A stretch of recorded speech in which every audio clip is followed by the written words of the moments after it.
किसी समय की बात है। एक देश पर एक राजा का शासन था जिसकी कोई संतान नहीं थी जो उसके बाद राजगद्दी पर बैठ सके। जब राजा वृद्ध हो गया तो उसने एक उपयुक्त उत्तराधिकारी चुनने का निर्णय लिया। उसने पूरे राज्य में यह सूचना भेजी कि हर योग्य युवा को साक्षात्कार के लिए बुलाया जाएगा। यह साक्षात्कार तय करेगा कि किसे सिंहासन का उत्तराधिकारी चुना जाएगा। एकमात्र योग्यता यह थी कि उम्मीदवार को अपने साथी इंसानों से असीम प्रेम होना चाहिए। देश के हर युवा को राजा बनने का यह अवसर पाकर बेहद उत्साह हुआ। एक दूरदराज के गांव का एक गरीब लड़का भी इस सूचना को पढ़कर साक्षात्कार की तैयारी में जुट गया। वह लड़का दयालु और परिश्रमी था, लेकिन बहुत गरीब था। उसके पास राजा के सामने पहनने के लिए अच्छे कपड़े भी नहीं थे। इसलिए उसने कड़ी मेहनत की और पैसे बचाए ताकि वह साक्षात्कार के लिए अच्छे कपड़े और यात्रा के लिए जरूरी सामान खरीद सके। अच्छे कपड़े और सामान जुटाने के बाद वह लड़का अपनी यात्रा पर निकल पड़ा। कई दिनों की यात्रा के बाद जब वह अपने गंतव्य के करीब पहुंचा तो उसने रास्ते के किनारे एक गरीब भिखारी को देखा।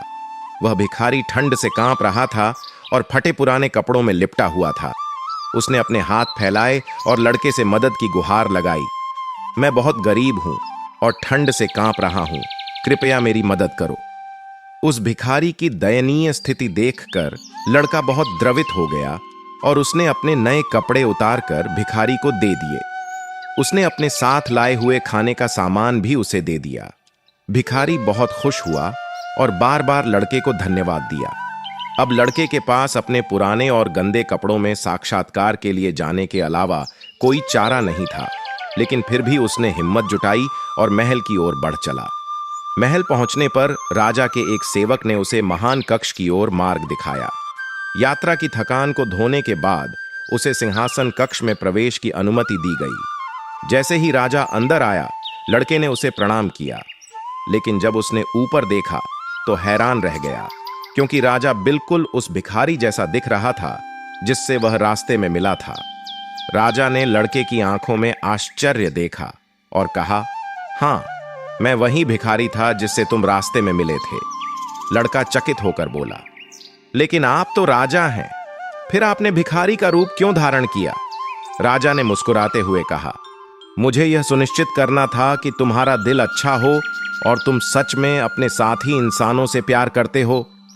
अगर मैं राजा के रूप में आता तो तुम मुझे प्रभावित करने के लिए कुछ भी करते, लेकिन इस तरह मैंने देखा कि तुम्हारे दिल में क्या है। तुम्हारी भिखारी के प्रति उदारता ने यह साबित कर दिया कि तुम दूसरों से सच्चा प्रेम करते हो। इस देश को ऐसे नेता की जरूरत है जो सभी लोगों की परवाह करे, न कि केवल उनकी जो कुछ बदले में दे सकते हैं। और तुमने साबित कर दिया है कि तुम मेरे उत्तराधिकारी बनने के योग्य हो। इस कहानी से यह सीख मिलती है कि अच्छे कर्म हमें खुशी देते हैं, जबकि बुरे कर्म दुख का कारण बनते हैं। इस कहानी का नैतिक संदेश दया और करुणा के महत्व पर जोर देता है।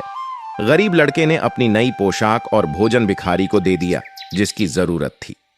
यह उदारता न केवल भिखारी की मदद की, बल्कि लड़के के सच्चे चरित्र को भी उजागर किया, जिसने उसे राजा का योग्य उत्तराधिकारी बना दिया। हमारी दैनिक जिंदगी में भी हमें अक्सर दूसरों की मदद करने के अवसर मिलते हैं। जब हम दया से काम करते हैं तो हम न केवल किसी और के जीवन में सकारात्मक बदलाव लाते हैं, बल्कि अपनी जिंदगी को भी समृद्ध बनाते हैं।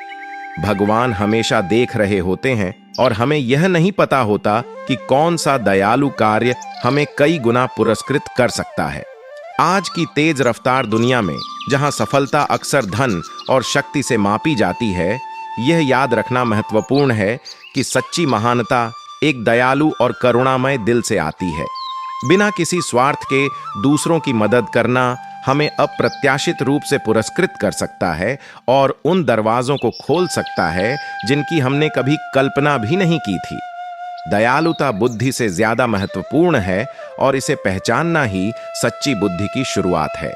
दूसरों के प्रति प्रेम और करुणा से भरा दिल ही वह सबसे बड़ा उपहार है जो हम इस दुनिया को दे सकते हैं। जब हम दयालुता को अपनाते हैं तो हम न केवल दूसरों के जीवन को बेहतर बनाते हैं, बल्कि अपनी आत्मा को भी ऊंचा उठाते हैं। करुणा और प्रेम वे अनमोल मूल्य हैं जो इस दुनिया को एक बेहतर स्थान बनाने में हमेशा प्रासंगिक रहेंगे।